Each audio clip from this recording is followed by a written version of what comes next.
ఎట్టకేలకు మహారాష్ట్ర రాజకీయాల్లో భారతీయ జనతా పార్టీదే పైచేయింది. 132 స్థానాల్లో విజయం సాధించిన భారతీయ జనతా పార్టీ ఫడ్నవీస్ని ముఖ్యమంత్రి చేయగలిగింది. కానీ అయ్యే వరకు కూడా లాస్ట్ మినిట్ వరకు కూడా ఒక ఉత్కంఠ, ఒక టెన్షన్ వాతావరణమే మహారాష్ట్ర రాజకీయాల్లో కనిపించింది.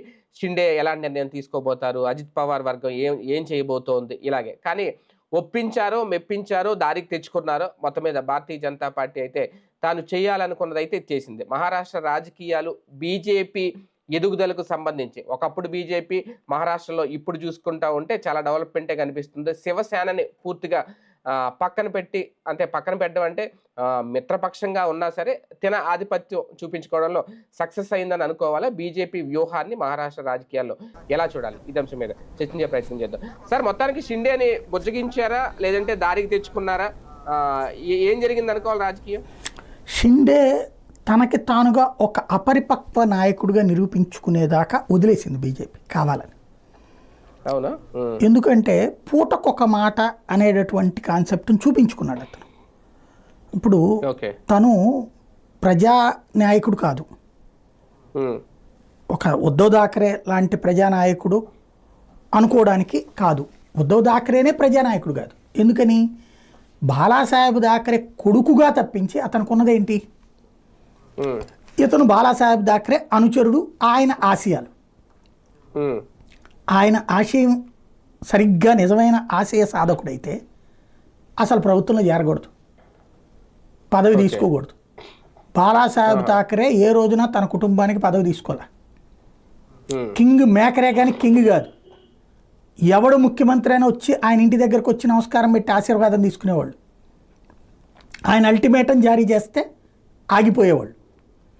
అంతే తప్పించి ఆయన తన కుటుంబానికి తనే సీఎం కావాలనుకుంటే అయ్యేవాడిగా ఆయన. ఇదివరకు ఆ రోజున బీజేపీ శివసేన గెలిచింది కదా, కానీ మురళీ మనోహర్ జోషి లాంటి వాళ్ళని ముందు పెట్టుకొచ్చారు. మనోహర్ జోషి లాంటి వాళ్ళని అటు బీజేపీ వాళ్ళకి ఇచ్చి వాళ్ళిద్దరినీ ముఖ్యమంత్రిగా ఉప ముఖ్యమంత్రిగా చేసుకోమన్నారు తప్పించి ఆయన ఎప్పుడు ఏలుపెట్టలా. ప్రభుత్వం ఆయన చెప్పినట్టే నడవచ్చును, అన్నిట్లలో ఏలుపెట్టడుగా ఆయన. విధానపరమైన నిర్ణయం ఆయన చెప్తాడు అంతే, మిగతా అన్ని ప్రభుత్వం పని ఫంక్షనింగ్ పర్ఫెక్ట్గా వెళ్ళిపోయేది. మరి ఆయన వారసత్వం అంటే ఉద్ధవ్ థాకరేనే ఆయన వారసుడు కాకుండా పోయాడు, పదవుల కోసం పాకులాడాడు. తనకే ముఖ్యమంత్రి, తన కొడుకు ముఖ్యమంత్రి పదవి కోసం. మరి బాలాసాహెబ్ థాకరే తన కొడుకు ముఖ్యమంత్రి కావాలని కోరుకోలేదే, కానీ జరిగింది. అది తప్పు పట్టినటువంటి వాడు షిండే. తప్పు పట్టి నువ్వు ఆ బాలాసాహెబ్ థాకరే ఆశయాలకి భంగం కలిగించావు, నీ కొడుకు నువ్వు సీఎం మంత్రులు అవ్వడం కోసం సిద్ధాంతాన్ని, బాలాసాహెబ్ థాకరే చెప్పే మరాఠా సిద్ధాంతం, హిందుత్వ సిద్ధాంతాన్ని ఫలంగా పెట్టావు. దానికి వ్యతిరేకంగా ఉండేటువంటి కాంగ్రెస్ పార్టీతో, దానికి వ్యతిరేకంగా పుట్టినటువంటి ఎన్సీపీతో చేతులు కలిపావు. ఇది ఏ ప్రజలు ఊరుకోరు, మన శివ సైనికులు ఊరుకోరు, శివసేనని హర్షించేవాళ్ళు, అంగీకరించేవాళ్ళు, ఓట్లేసేవాళ్ళు ఊరుకోరు అనినే కదా నువ్వు వాళ్ళ నుంచి బయటకు వచ్చి 41 మంది ఎమ్మెల్యేల యువతలకు తెచ్చుకుంది. 57 మంది గెలిస్తే 41 మంది అతని వెనకాల ఎందుకు వచ్చారు? ఆ అంశాలకు విరుద్ధమైనటువంటి వ్యవహారం నడుస్తున్నాడని. సరే, అక్కడ భారతీయ జనతా పార్టీ ముఖ్యమంత్రి పదవి ఇచ్చినప్పుడే, ఆఫర్ చేసినప్పుడే, నాకు వద్దండి, మీరు ముఖ్యమంత్రిగా మీరే ఉండండి, మేము మద్దతు ఇస్తాం, ఇది బాలాసాహెబ్ థాకరే వారసుని నేను అని చెప్తే ఇవాళ షిండే ఏం చెప్తే అదే కరెక్ట్ అయ్యేది. షిండేకి ఆ వాల్యూ ఉండేది, షిండే స్ట్రాంగ్ అయ్యేవాడు. మరొకసారి ఏ ముఖ్యమంత్రి వచ్చిన ఆశీర్వాదం తీసుకునే స్థాయికి ఆ బాలాసాహెబ్ థాకరే వారసుడిగా ఈయన అయ్యేవాడు. కానీ ఇతని కర్మకాలి అధికారం రుచి మరిగేశాడు ఏకంగా సీఎం. వాస్తవంగా 104 సీట్లు వచ్చిన బీజేపీ 41 సీట్లు ఉన్నటువంటి షిండేని సీఎం చేయడమే ఒక విచిత్రం. ఆ వ్యూహం అన్నటువంటిది ఇప్పుడు సక్సెస్ అయింది. దాని ఫలితం ఘన విజయం సాధించారు. అంటే అక్కడ శివసేనని దెబ్బ కొట్టే వ్యూహంతో షిండేని సీఎం చేయాల్సి వచ్చిందేమో కదా?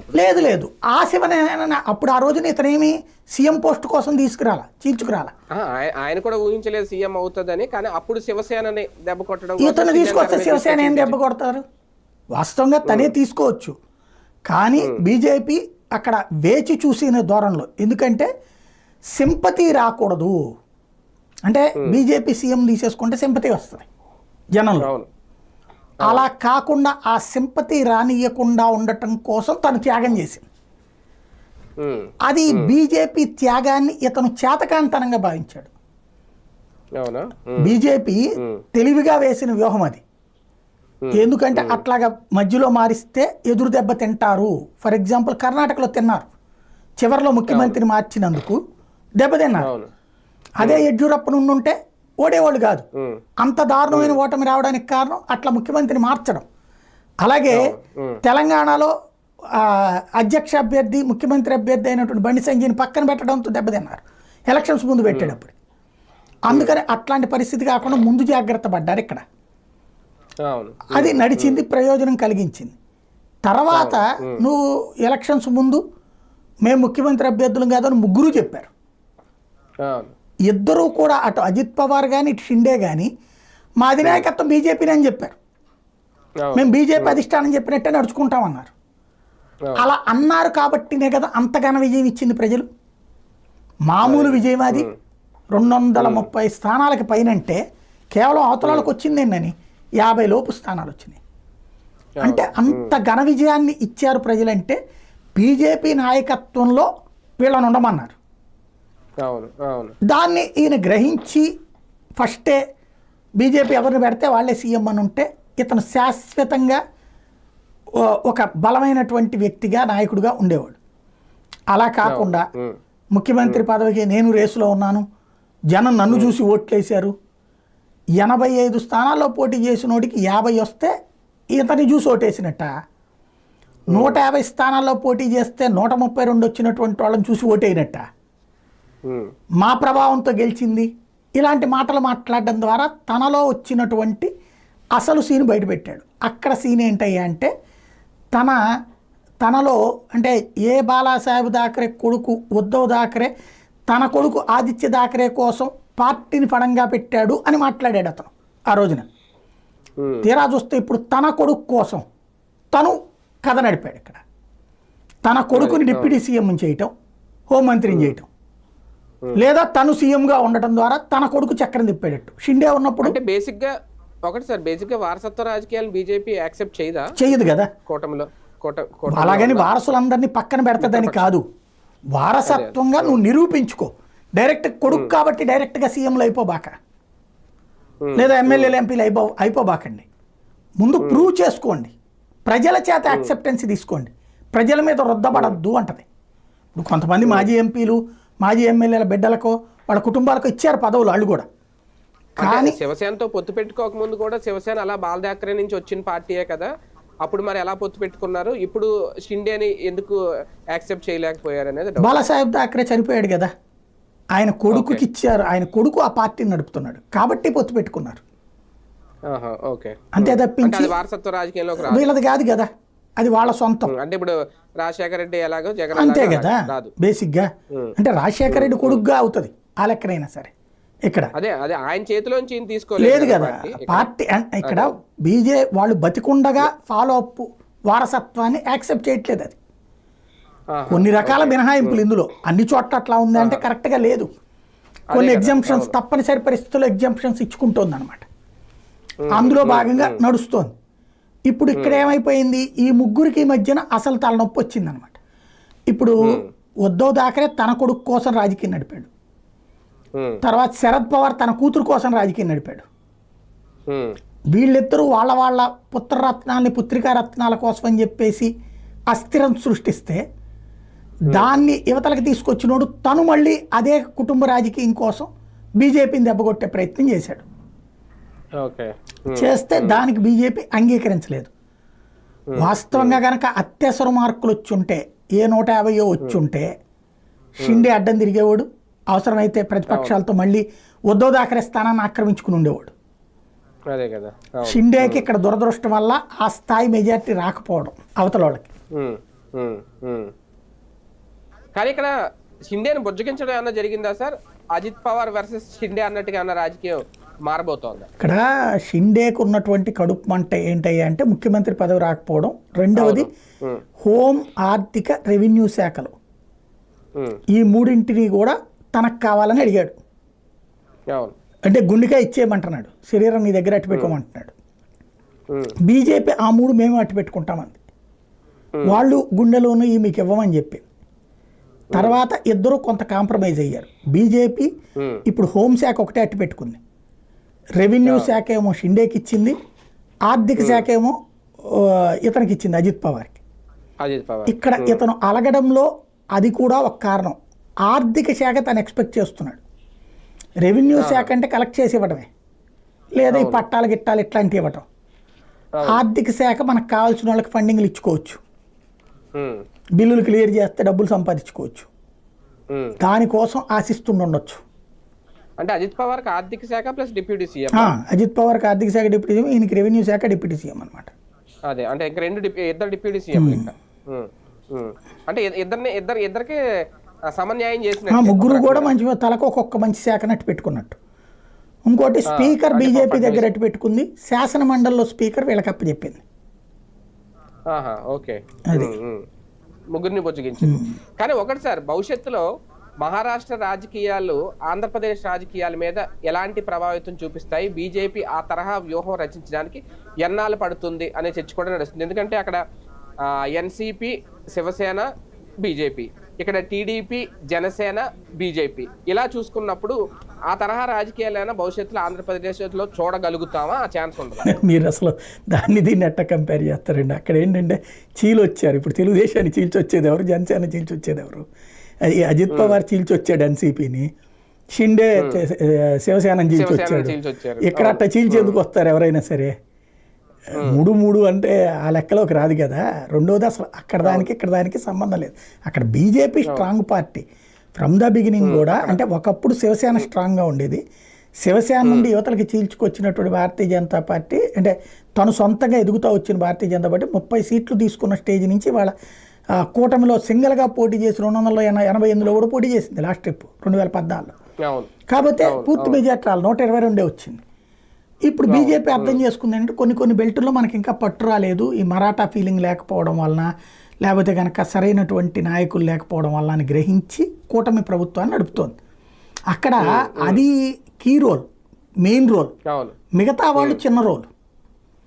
ఇక్కడ అసలు బీజేపీ నామమాత్రం కదా, తెలుగుదేశం ఇచ్చిన సీట్లతో సర్దుకునే స్థాయిలో ఉంది. కానీ భారతీయ జనతా పార్టీ ఆంధ్రప్రదేశ్లో మహారాష్ట్ర స్థాయి కాదు కదా, పక్కన ఉన్న తెలంగాణ స్థాయికి ఎదగడానికి ఇంకో 15 ఏళ్ళు పడుతుందో 20 ఏళ్ళు పడుతుందో తెలియదు. ఎందుకంటే నోటికి వచ్చిన ముద్దను ఊసేసుకుంది. అదే ఇప్పుడు 2000 తెలంగాణకి మనకి పెద్ద తేడా ఏం లేదు కదా, చాలా తేడా ఉంటుంది. ఎందుకంటే తెలంగాణలో బలమైన నాయకులు ఉన్నారు, తెలంగాణలో బలమైన నాయకులు ఉన్నారు. ఒక బండి సంజయ్లు, ఒక అరవిందులు, ఒక డీకే అరుణులు, ఈటెల, కిషన్ రెడ్డి, ఇంతమంది నాయకులు ఉన్నారు. ప్లస్ అక్కడ జనంలో భారతీయ జనతా పార్టీ స్ట్రాంగ్గానే ఉంది, హిందుత్వ సెంటిమెంట్ ఉంది అక్కడ. ఆంధ్రప్రదేశ్లో తెలుగుదేశం నాయకులు తప్పించి భారతీయ జనతా పార్టీలో నిజమైన భారతీయ జనతా పార్టీ నాయకులు ఎవరు ప్రమోట్ చేశారని? ఇక్కడ నాయకత్వపు కొరత ఉంది. ఇక్కడ తెలుగుదేశం లాయలిస్టులైన నాయకులు ఎక్కువ మంది ఉన్నారు. దానివలన భారతీయ జనతా పార్టీ ఇప్పటికిప్పుడు ఇంకోటి అప్పట్లో 98లో మంచి ఛాయిస్ వచ్చింది, అప్పుడు చెడగొట్టుకున్నారు, తెలుగుదేశంతో పొత్తు పెట్టుకుని 99లో. మళ్ళీ 2014లో మంచి ఛాయిస్ వచ్చింది, అప్పుడు మళ్ళీ పొత్తు పెట్టుకుని చెడగొట్టుకున్నారు. ఆ తాత్కాలికంగా ప్రయోజనం పొందుతారు ఒక టీము, ఇవాళ తాత్కాలికంగా మళ్ళీ ప్రయోజనం పొందుతారు ఒక టీం 24లో. కానీ ఆ తర్వాతన ఇక్కడ కేడర్లో భారతీయ జనతా పార్టీ కేడర్ ఎవరు ఎదుగుతున్నారు? ఇప్పుడు ఎదుగుతున్నటువంటి వాళ్ళు ఈ బయట నుండి వచ్చినటువంటి వాళ్ళు ఎవరైతే ఉన్నారో వాళ్ళు వాళ్ళ కేడర్ని కూడా తెచ్చుకుంటారు. తెలుగుదేశం నుంచి వచ్చిన వాళ్ళు, లేకపోతే ఇతర పార్టీల నుంచి వచ్చినటువంటి వాళ్ళు వాళ్ళు చూసుకుంటారు. రేపు పొద్దున్న తేడా వచ్చినప్పుడు అవతలకి వెళ్ళిపోతారు. బీజేపీ ఆత్మతో పనిచేసే నాయకులు ఎవరున్నారు ఇప్పుడు? అదే కదా, అలాంటి కసితో పనిచేసేటటువంటి నాయకత్వాలతో పాటు ప్రజల్లో ఆ కసితో తిరగగలగాలి. అలా తిరగగలిగే లీడర్లు మళ్ళీ ఎప్పటికి తయారవుతారో, ఎందుకంటే అధికారంలో ఉన్నప్పుడు తయారవడం కష్టం, అది కూడా ఒక సమస్య ఉంటుంది. సార్ ఫైనల్గా ఒకటి, మహారాష్ట్ర రాజకీయాలకు సంబంధించి మొత్తం మోడీ డెసిషన్ అయినా మహాయుత కూటమి బేటలు వారకుండా జాగ్రత్తలు తీసుకోవడంలో ఎవరు కీలక పాత్ర పోషించారు అనుకోవాలి? అమిత్ షా తయారు చేసే స్కెచ్కి మోడీ టిక్ కొడతాడు అంతేనా? మోడీ ఏమీ చేయడు. అది అమిత్ షా నిర్ణయం తీసుకుని ఎట్లా అండి అని చెప్తాడు, ఓకే అంటాడు, ప్రొసీడ్ అంటాడు, ఏమైనా చిన్న మార్పులు ఏమైనా కావాలంటే చెప్తాడు. కాబట్టి అది క్లియర్గానే పక్కా పిక్చర్తోనే వెళ్ళారు. షిండేకి కూడా క్లారిటీ ఇచ్చేసారా? బీజేపీ అవసరం షిండేకి ఉందా, షిండే అవసరం బీజేపీకి ఉందా? షిండే తనంతట తానుగా పార్టీలో మేబీ ఇక్కడ రెండో కోణం అనుకుంటున్నాను నేనైతే. ఒకటి, షిండే భవిష్యత్తులో విభేదించి బయటకు వెళ్ళిపోవచ్చు, ఏదో ఒకటి అంటే పదవులు ఇచ్చినా పదవులు ఇచ్చిన తర్వాత కూడా ఏదో పితూరీలు పెట్టి లొల్లి చేస్తూ ఉంటాడు కొన్ని రోజులు. అంత బలం కూడా లేదు కదా సార్, బయటికి వెళ్ళి సాధించేది ఏముంటుంది? లాజిక్ ఉంది. ఇప్పుడు ఇలాగే కంటిన్యూ అయిపోతే భవిష్యత్తు మళ్ళీ రేపు పొద్దున ఉద్ధవ్ థాకరేలు పుంజుకోవచ్చు కదా. అధికారంలో ఉన్నప్పుడు మనం పుంజుకోవడం కష్టం, ఎందుకంటే అధికారంలో ఉన్నప్పుడు పుంజుకునే శక్తి బీజేపీనే పెంచుకుంటుంది. ఆ రెండవ శక్తిగా ప్రత్యామ్నాయ శక్తిగా ఎప్పుడు ఎదుగుతాం? ప్రతిపక్షంలో ఉన్నప్పుడు. ఇప్పుడు శివసేనను కాంగ్రెస్ అజిత్ శరద్ పవార్ వాళ్ళు స్ట్రాంగ్ వెళ్ళారనుకోండి, భవిష్యత్తులో వీళ్ళు ఉనికి కోల్పోతారు అప్పుడు. కాబట్టి ఇప్పుడు వీళ్ళతో పద్దాకాయ పితూరీలు చేస్తా, గొడవ చేస్తా, తర్వాత ఉన్నట్టుండి బయటకు వచ్చేసేసి నేనే ప్రతిపక్ష నాయకుడిని అన్నాడు అనుకోండి, ప్రతిపక్ష స్థానం ఇతనికి ఇవ్వాలి కూడా. ఎందుకని 50 ఉన్నాయి కదా, 244లో 25 కావాలి ప్రతిపక్షానికి. ఇతనికి 50 ఉన్నాయి కాబట్టి ప్రతిపక్ష స్థానం వస్తుంది. అప్పుడు జాగ్రత్తగా కథ నడిపితే నిదానంగా నెక్స్ట్ ఎలక్షన్స్ అప్పటికి తను కీలక పాత్ర పోషించాలని అనుకోవచ్చు. ఒకటి తన వ్యక్తిగతం అవ్వచ్చు, ప్రయోజనం ఉంటుందేమో మీరు అన్నట్టు, కానీ దీర్ఘకాలికంగా అంత లాభం ఉంటుందా? ఎందుకు ఉండదు అంటే దీర్ఘకాలికంగా ఇది బీజేపీ వ్యూహం కూడా అయి ఉండొచ్చు కదా అట్లాగా. అంటే ప్రతిపక్షానికి పెరగనీయకుండా ప్రతిపక్షం రెడీ ఇప్పుడు ఒరిస్సాలో నవీన్ పట్నాయక్ జాగ్రత్తగా అట్టగా దొక్కేశారు, ఆయనతో ఉన్నట్టే స్నేహంగా ఉంటూనే దొక్కేశారు. అట్లాగే శివసేన అట్టగా దొక్కారు. అట్లాగా షిండే ద్వారా శాశ్వతంగా శివసేన ఎన్సీపీని పక్కకు దోసేశారు అనుకోండి, ఆ తర్వాత నా ప్లేస్ నువ్వే ఆక్యుపై చేసుకోవచ్చు అని చెప్పచ్చు కదా. అదే కదా, రాజకీయాల్లో ఏదైనా జరగచ్చేమో. రైట్, చూద్దాం. మొత్తానికి మహారాష్ట్ర రాజకీయాల్లో ఏం జరగబోతుందనే ఉత్కంఠకైతే తెరదించింది భారతీయ జనతా పార్టీ. అనుకున్నట్టుగానే ఫడ్నవీస్కి సీఎం ఇచ్చారు, అలాగే షిండేకి, అజిత్ పవార్కి డిప్యూటీ సీఎంలతో పాటు కీలక మంత్రి పదవులు, రెవెన్యూ, అలాగే ఆర్థిక శాఖ మంత్రి కీలక శాఖలు ఇవ్వడం, మొత్తం మీద క్లోజ్ చేశారు ఇష్యూని. ఇక ముందు ఎలా ఉంటాయి రాజకీయాలు, మహాయుత కూటమికి ఇక బీటలు పడకుండా జాగ్రత్తలు తీసుకున్నట్టేనా వేచి చూద్దాం.